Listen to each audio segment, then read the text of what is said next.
O título da nossa mensagem hoje é Conheça a Jesus Cristo e este crucificado. Conheça a Jesus Cristo e este crucificado. Conheça a Jesus Cristo e este crucificado. O objetivo dessa mensagem de hoje é que você saia daqui com a certeza de que a tua vida, tudo aquilo que você é, tudo aquilo que você tem, tudo aquilo que você tem para viver, foi afetado de alguma maneira pela obra de Jesus na cruz. Aquilo que Jesus fez na cruz ao nosso favor transformou para sempre a nossa história. Amém. E nós precisamos conhecer. Às vezes você vem aqui na Nova e você escuta a gente falando tanto a respeito da obra da cruz, a respeito de Jesus na cruz, a respeito da encarnação de Jesus, e você fica pensando, o que isso tem a ver com a minha vida? Como que isso afeta a minha vida de alguma maneira? Como que isso muda? Como que eu sou transformado por essa obra? O que aconteceu naquela cruz? E o objetivo dessa mensagem hoje é que você saia edificado, e que a base, o fundamento da tua caminhada com Cristo é que Cristo foi crucificado. E é muito interessante que quando a gente não entende essa obra de Jesus na cruz por cada um de nós, às vezes a gente acaba agindo ou tomando a frente em áreas, em coisas que Jesus já resolveu por nós. A gente que é brasileiro, né, a gente tem sempre um jeitinho de dar um jeito nas coisas, né? Eu tenho um amigo, eu estava compartilhando hoje pela manhã, e ele foi trabalhar na Amazon nos Estados Unidos, e lá eles têm indicadores de tudo, né? Quantas entregas o cara está fazendo, qual o tempo que ele leva para sair do veículo, ir até a casa, entregar os pacotes, enfim, vários índices ali para medir o desempenho da pessoa. E de repente o pessoal da Amazon começou a ficar impressionado, porque ele estava começando a entregar vários pacotes, muitos pacotes em pouca quantidade de tempo. E daí eles falaram assim, vamos analisar o caso desse cara, o que ele está fazendo de diferente. E aí eles pegaram, começaram a mapear e ver, né? E um dos requisitos, uma das obrigações, é que enquanto você está fazendo um trajeto de um ponto ao outro, o motorista esteja com o cinto de segurança. E daí, geralmente é isso que acaba atrasando a pessoa, né? Porque ela entra no carro, coloca o cinto, aí tira o cinto, aí volta, coloca o cinto, tira o cinto. Aí eles falam, vamos ver o que esse brasileiro está fazendo. O que ele está conseguindo entregar tão rápido? E ele não sabia, mas dentro da van dele tinha uma câmera ali, o pessoal também observa tudo, né? E ali eles descobriram o segredo dele. O segredo para entregar mais pacotes. Ele entrava no carro, passava o cinto, sentava com as costas no cinto e ele nunca colocava ou tirava o cinto ficava posto ali e ele não perdia esse tempo de tira e coloca, porque o cinto já estava ali assegurado, né? Aí chamaram ele e falaram, cara, isso não pode ser feito, né? E esse é o nosso jeitinho de ser brasileiro, né? De resolver as coisas. E às vezes a gente acaba trazendo isso também para o nosso relacionamento com Deus. Às vezes a gente acaba pegando essa cultura desse mundo que a gente vive, essa cultura de alta performance, onde todos os dias eu e você nós somos pressionados de alguma maneira de que naquele dia você precisa ser a melhor versão de você mesmo. Quantos aqui já escutaram isso? Hoje eu preciso ser a melhor versão de mim. E não tem nada de errado em você buscar ser uma pessoa melhor, mas quando a gente traz essa mentalidade para o nosso relacionamento com Deus, para a nossa vida cristã, para a nossa caminhada com Jesus, aí sim as coisas começam a se perder. A gente passa a não viver mais uma vida com base na obra consumada de Jesus, mas a gente começa a viver a nossa vida com base no nosso esforço, com base naquilo que a gente pode fazer. A gente vê os nossos desafios, a gente vê as coisas não acontecendo, as coisas não evoluindo, e a gente pensa, Deus, eu vou te dar uma ajudinha nessa área aqui, eu já sei o que eu preciso fazer, então você pode ficar aí pode assistir um Netflix, fica de boa, faz uma fofoquinha, que eu vou resolver a minha vida. E a gente sabe que isso tem todas as possibilidades para dar extremamente errado, né? A gente acaba passando por medo, por ansiedade, por insegurança, porque nós não vivemos com base na obra consumada, não vivemos com base em Jesus Cristo e esse crucificado. E eu convidei você, né, a abrir comigo em Gálatas 3, e nós vamos ler os versículos 1 ao 5. Deixa eu te dar um pouquinho do contexto, o que está acontecendo aqui.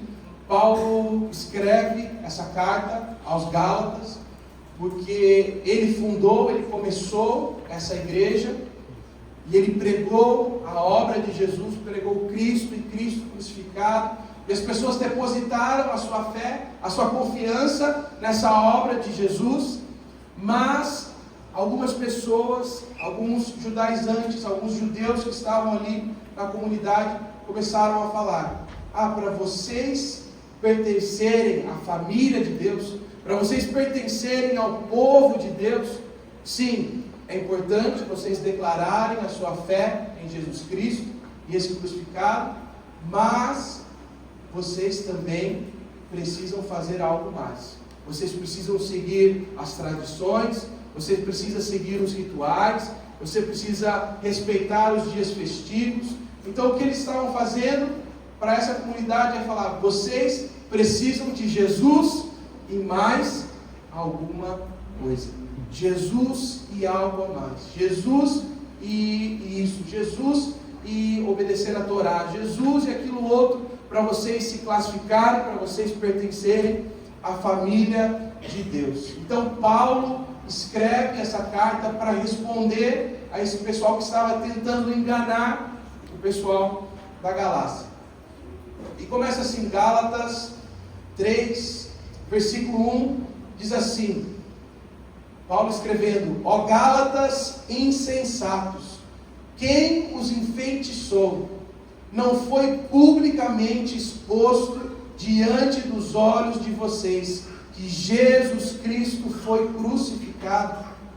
Versículo 2: esta é a única coisa que desejo saber de vocês. Paulo vai fazendo uma série de perguntas para que eles pensem naquilo que eles estão fazendo. Esta é a única coisa que desejo saber de vocês. Foi pelas obras da lei que receberam o Espírito Santo? Vocês receberam o Espírito de Deus porque vocês se comportaram, porque vocês cumpriram as obras da lei? Ou pela fé na mensagem que ouviram?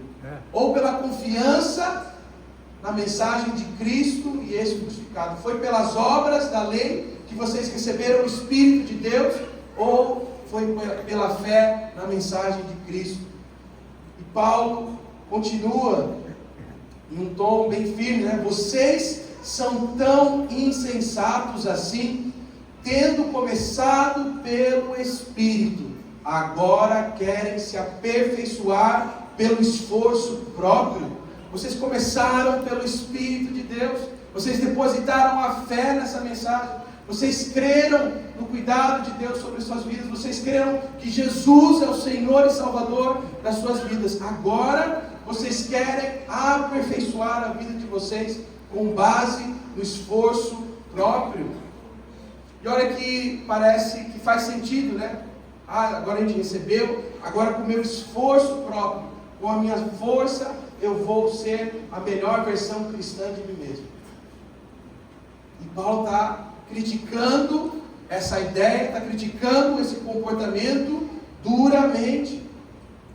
No versículo 4, diz assim: vocês experimentaram tantas coisas em vão.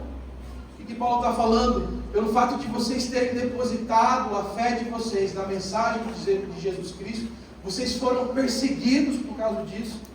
Vocês foram perseguidos por essas pessoas. Não, vocês não são filhos de Deus. Não, vocês não valeu só a fé em Jesus, isso não é o suficiente. Vocês foram perseguidos. E será que tudo isso foi em vão? Versículo 5: aquele que dá o seu Espírito, Deus é aquele que dá o seu Espírito, e faz milagres entre vocês. Amém. Realiza essas coisas pela prática da lei. Deus, ele realiza os milagres no nosso meio. Deus, ele dá o seu Espírito por causa da prática da lei ou pela fé na mensagem que vocês ouviram. É pelas obras ou pela fé na mensagem que vocês ouviram. Eu quero voltar com vocês no versículo 1. A gente vai meditar nesse primeiro versículo, em cada detalhe que Paulo fala aqui à igreja, porque assim como aquele pessoal da Galácia, se nós não renovamos a nossa mente na mensagem de Jesus Cristo, esse Cristo crucificado, esse Cristo encarnado, esse Cristo ressurreto, esse Cristo que venceu e com ele nós vencemos também, se nós não renovamos a nossa mensagem, a gente acha que tudo aquilo que vai acontecer na nossa vida depende do nosso esforço próprio.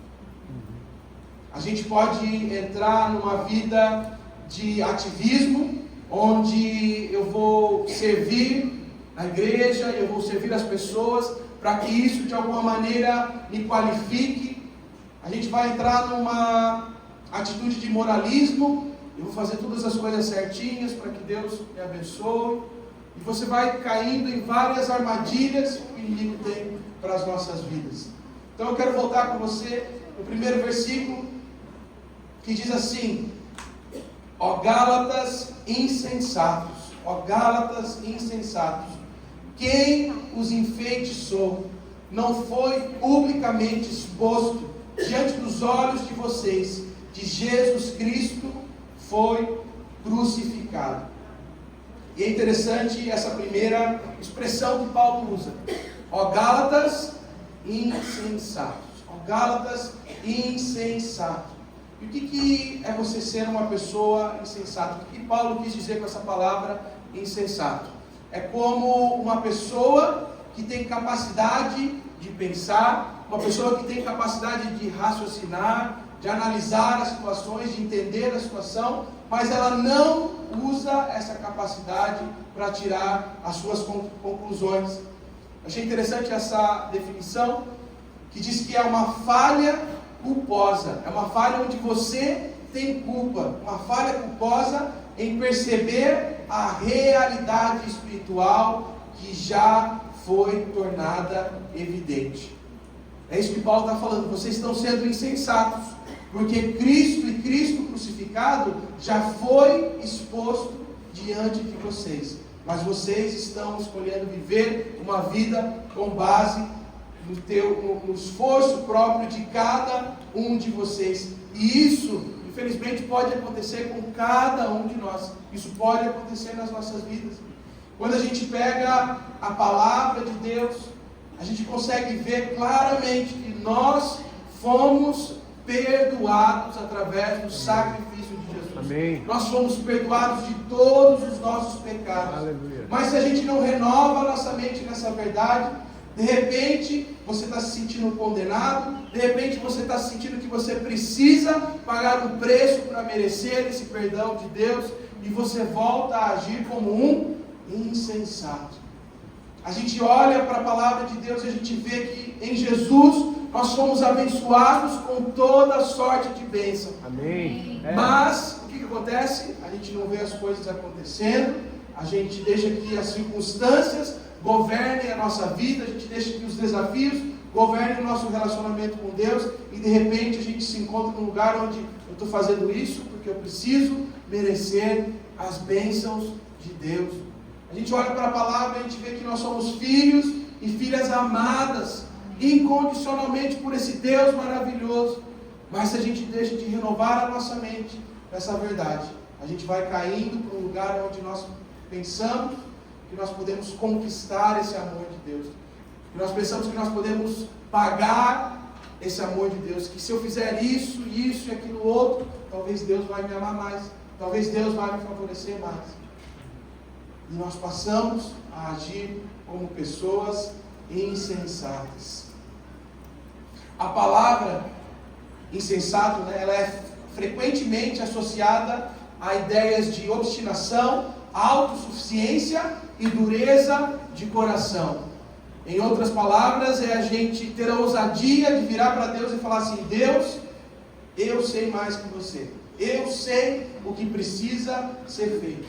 Eu sei as decisões que precisam ser tomadas, as atitudes, as palavras, eu sei, Deus. Nós agimos como autossuficientes e o nosso coração começa a ficar duro, essa dureza de coração. E é muito interessante que Paulo traz esse lado da lógica, né?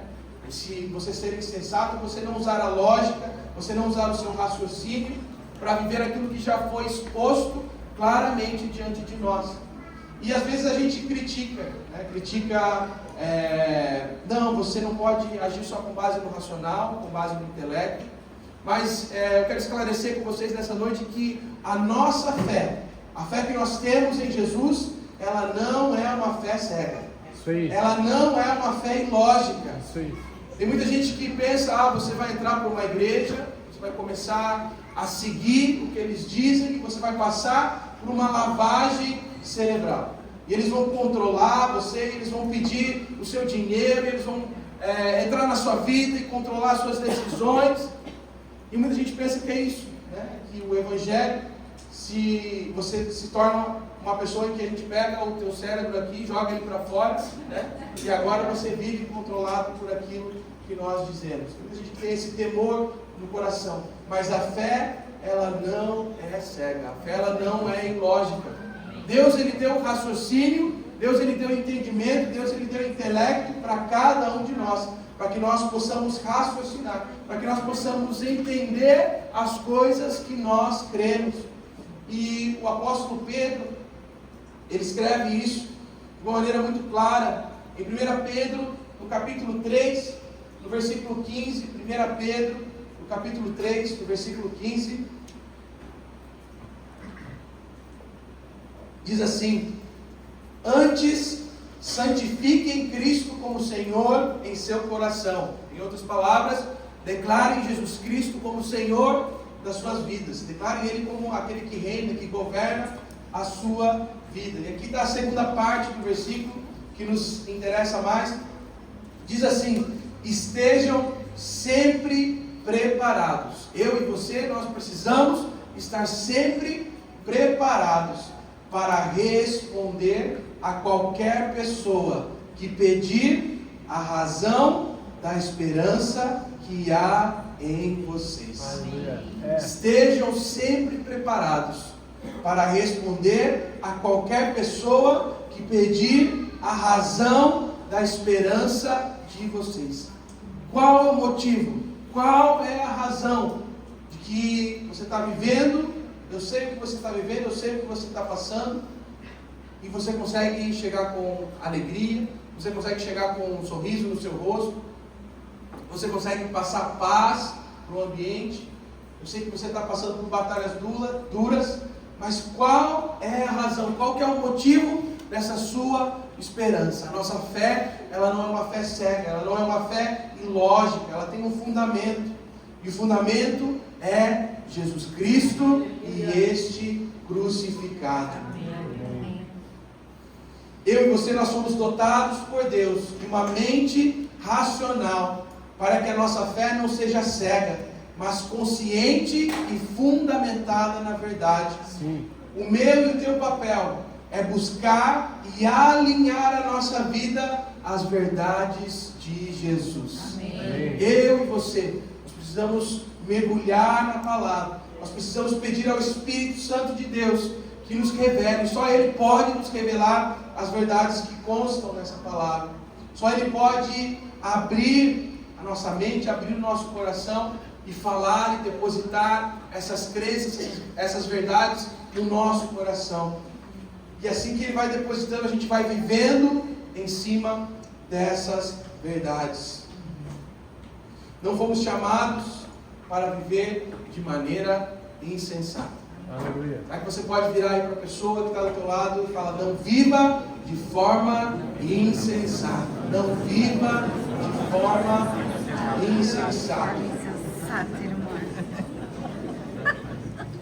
E a segunda pergunta de Paulo, ali naquele primeiro versículo, Gálatas 3, versículo 1, ele fala, ó Gálatas insensatos, e ele depois faz mais uma pergunta: quem os enfeitiçou? Quem os enfeitiçou?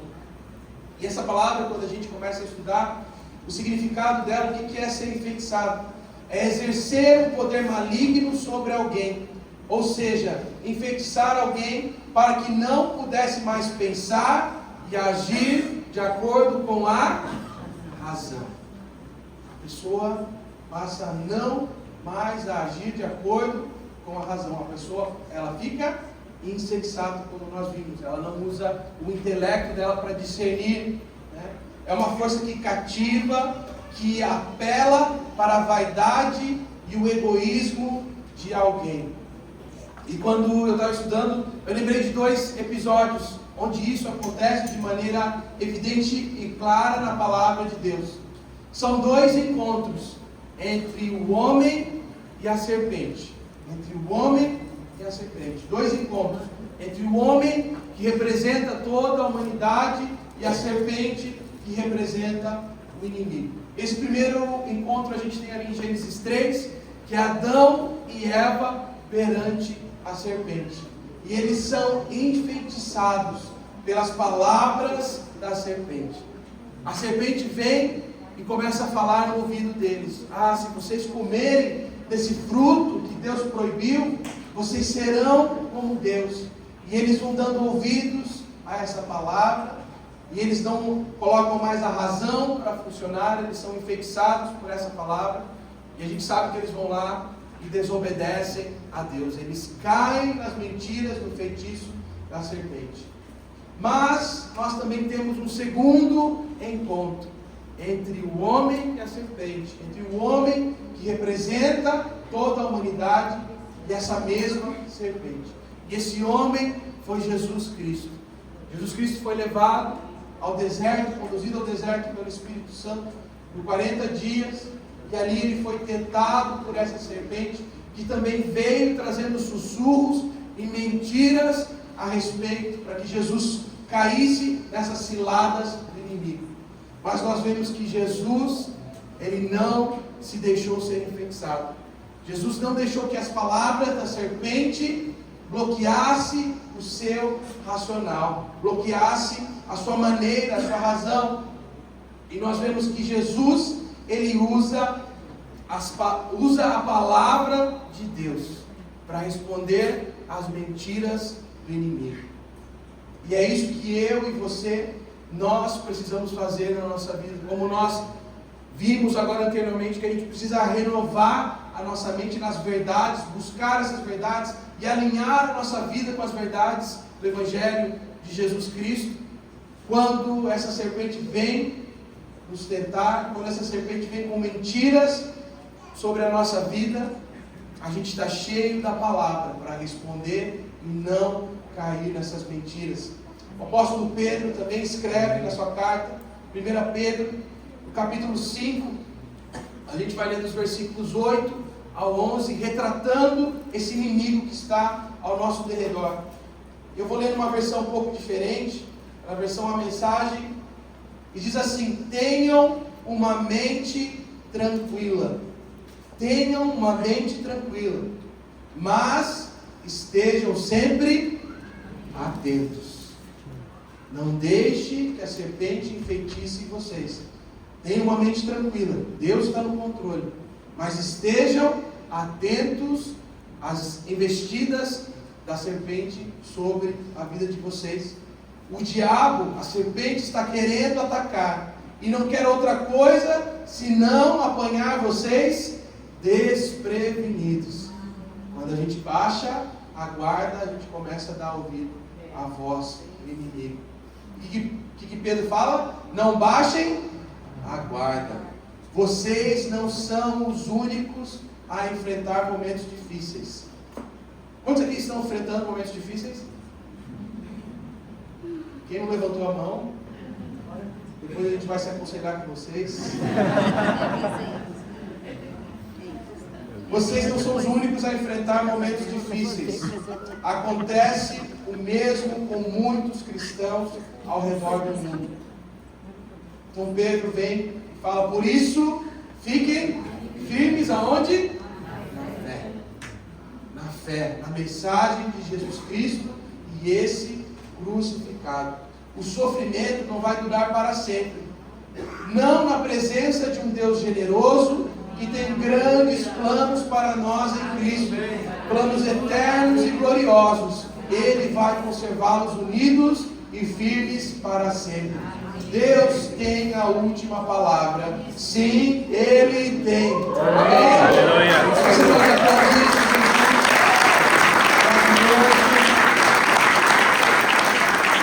O feitiço e a voz do inimigo, elas são silenciadas pela nossa fé na obra de Jesus Cristo. Isso aí. É silenciada pela nossa confiança e restrita nas verdades, na palavra e na voz de Deus. Isso aí. Amém? Amém. Nós não precisamos caminhar como insensatos, enfeitiçados pela voz do inimigo. Na última parte do versículo, Paulo fala assim, Gálatas 3, versículo 1: não foi publicamente exposto diante dos olhos de vocês que Jesus Cristo foi crucificado. Não foi publicamente exposto diante dos olhos de vocês que Jesus Cristo foi crucificado. Quero convidar o pessoal da banda, eles podem vir chegando.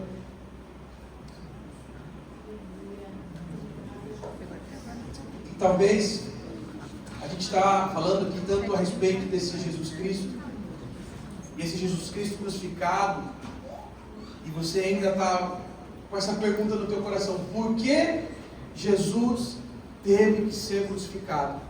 Por que Jesus foi crucificado? Por que Deus não estralou o dedo dele e resolveu todas as coisas? Ele não é onipresente, ele não é onipotente, ele não é onisciente, ele não sabe de todas as coisas. Por que Jesus Cristo e este crucificado? Por que ele teve que morrer? E essa semana eu assisti um vídeo, e nesse vídeo um pastor ele conta uma ilustração muito interessante. Essa ilustração ela não esgota a resposta a essa pergunta, mas ela traz o cerne do que, por que Jesus teve que ser crucificado. E eu quero contar essa história para vocês. A Cacá vai me ajudar aí com as imagens. Então eu quero pedir para você imaginar um reino em que há um rei. Esse rei é justo, esse rei é bondoso. O reino dele, no reino dele há plenitude, no reino dele não há nenhuma escassez. O reino dele governa as leis, governa a justiça, governa o amor. Todos amam esse rei. Mas de repente começa a acontecer algo muito estranho nesse reino. Alguém começa a roubar esse reino. Alguém nesse reino começa a roubar esse reino. Então esse rei, por ser um rei justo, um rei honesto, ele emite um decreto: quem for pego roubando vai levar 10 chicotadas. E ele coloca esse decreto para tentar inibir a pessoa que estava cometendo esse ato. Ela fazer com que a pessoa pensasse duas vezes: se eu for pego roubando, eu vou levar 10 chicotadas. Mas o que acontece é o inverso. Esse rei continua sendo roubado. Então ele vai aumentando a sentença. Quem for pego roubando vai levar 20 chicotadas. E a pessoa persiste em roubar esse rei. Então ele aumenta: quem for pego roubando vai levar 30 chicotadas. E mesmo assim, aquele ladrão persiste em roubar o rei. Então o rei, ele emite um decreto final. Um decreto cuja sentença é a morte. Para que de uma vez por todas essa pessoa, olha, se eu for pego, o decreto agora é a morte. O decreto que o rei emite é: se a pessoa for pega roubando, ela vai levar 40 chicotadas. E ninguém pode suportar essas 40 chicotadas. É uma pena de morte. E depois que o rei emite esse decreto, o que acontece? Eles apanham um ladrão. Eles pegam o ladrão no flagra. Eles encontram esse ladrão. Só que, para grande surpresa desse rei, para grande tristeza desse rei, o ladrão que foi pego era o próprio filho do rei. O rei estava sendo roubado todo esse tempo pelo seu próprio filho. E os guardas, eles ficam espantados ao descobrir isso, ao ver isso. Eles chamam o rei de lado e falam assim: rei, é o teu filho que está te roubando. É o teu filho que tem entrado no teu cofre e roubado o teu dinheiro. Como ele é teu filho, você não precisa aplicar a pena sobre ele. Você não precisa exercer a sua autoridade sobre ele. Mas aquele rei, como um rei justo, como um rei cheio de amor, cheio de graça, mas ao mesmo tempo um rei que exige justiça, ele falou que, mesmo sendo meu filho, esse decreto ele tem que ser cumprido. Então eles pegam o filho do rei, amarram o filho do rei no tronco, e o servo então vai iniciar a primeira chicotada do filho do rei. Quando aquele servo ele levanta o chicote para dar a primeira chicotada no filho daquele rei, algo que ninguém esperava acontece. O rei levanta a voz dele, desce do palanque, do trono. Enquanto ele vai descendo, ele vai se despindo, vai tirando a sua capa, e ele coloca as suas costas expostas, e ele vem e abraça esse filho por trás. E ele olha para aquele servo e fala: pode começar as 40 chicotadas. Pode começar as 40 chicotadas. Essa ilustração é algo que fala ao meu e ao seu coração. Esse foi o Jesus Cristo crucificado. O preço, o ladrão nessa história, éramos cada um de nós. Nós éramos aqueles que estavam roubando esse rei, o nosso rei, o nosso pai. E nós fomos pegos no flagra. E a nossa sentença era a morte. Mas quando a morte veio, aí veio o nosso Salvador, Jesus Cristo, e esse crucificado. Amém. Por isso que a palavra diz em Romanos, capítulo 6, versículo 5, diz assim: pois se fomos unidos com Ele, eu e você, nós fomos unidos com Jesus Cristo por uma morte igual a dele. Eu e você, nós somos incluídos na morte de Jesus Cristo. Quando Jesus Cristo morreu, cada um de nós morreu com Ele.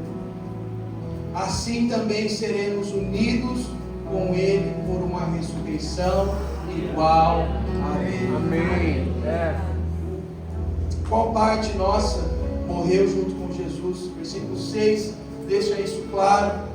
Pois sabemos que a nossa velha natureza pecadora já foi morta com Cristo na cruz, a fim de que o nosso eu pecador, a fim de que aquele teu eu ladrão, aquele eu que estava roubando o reino, o que aconteceu com ele? Fosse morto, e assim não sejamos mais escravos do pecado. Eu e você não somos mais escravos do pecado. Quando a gente vive a nossa vida fundamentada em Jesus Cristo e esse crucificado, nós entendemos a obra completa de que naquela cruz o nosso eu pecador, a nossa velha natureza foi crucificada por Cristo. Hoje nós não somos mais escravos do pecado. Olha o que o versículo 7 diz: pois quem morre fica livre do poder do pecado. Quem morre fica livre do poder do pecado. Lucas, mas às vezes eu erro, às vezes eu peco. está acontecendo? A gente está caminhando de maneira insensata. A gente não está caminhando com base na fé, na mensagem de Jesus Cristo e esse crucificado. A gente não está caminhando com base nessa nova identidade que nós temos em Jesus Cristo. Por isso que eu e você, nós não podemos caminhar de maneira insensata e nem enfeitiçado pela voz do inimigo. E nós temos plena capacidade de não darmos voz ao inimigo, porque o Espírito Santo de Deus habita em nós. Ele é quem nos capacita a silenciar essa voz. Versículo 8: se já morremos com Cristo, cremos também. O que vai acontecer agora com as nossas vidas? Nós viveremos com Ele. A gente passa a viver com Ele. A gente não vive mais sozinho. Não é mais pelo esforço, mas é Ele através de nós. É Ele em nós, Ele com nós, a gente cooperando com Ele.